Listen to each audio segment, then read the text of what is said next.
대장동 의혹을 수사하는 검찰이 유동규 전 성남도시개발공사 본부장을 재판에 넘기면서 성남시에 손해를 끼쳤다는 배임 혐의는 입증하지 못했습니다.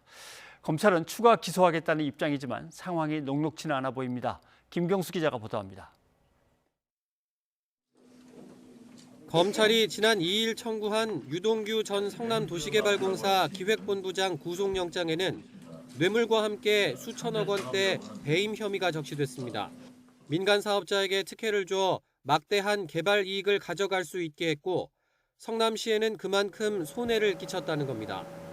하지만 정작 유 전 본부장을 재판에 넘기며 쓴 공소장에는 배임 혐의가 빠졌습니다. 유 전 본부장은 물론 김만배, 남욱, 정영학 등 이른바 핵심 4인방을 동시에 불러 대질 조사까지 벌였지만 법리적으로 배임 혐의를 입증할 단계엔 이르지 못했다는 걸 자인한 셈입니다.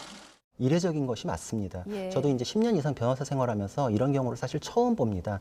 가면 갈수록 미비점이 드러나기 때문에 부담을 느껴가지고 결국은 기소해서 지금 분리를 한 것으로 보이고. 일단 검찰은 제외된 배임 혐의와 관련해 공범 관계와 구체적 행위 분담을 명확히 한 후 처리할 예정이라며 추가 기소 가능성은 열어놨습니다. 그러나 향후 보강 수사도 녹록해 보이지만은 않습니다. 배임죄는 임무에 위배되는 행위를 해서 제3자가 재산상 이익을 취하게 하거나 자신이 속한 조직이나 회사에 손해를 입힌 경우 성립합니다. 범죄 구성 요건에 추상적인 부분이 많아 혐의 입증이 어렵고 무죄가 선고되는 경우도 적지 않습니다.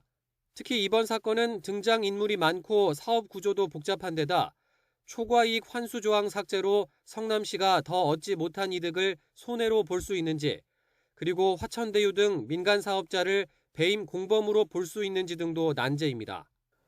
유 전 본부장 등의 배임 혐의를 입증하지 못할 경우 성남시 관계자나 당시 시장이던 이재명 지사 등 윗선 수사도 용두사미로 끝날 가능성이 큽니다.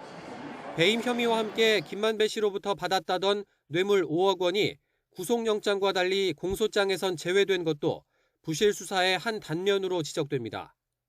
첫 기소부터 체면을 구긴 검찰이 설익고 성급한 수사로 오히려 공범들에게 방어 논리만 제공한 꼴이라는 비판이 나오고 있습니다. YTN 김경수입니다.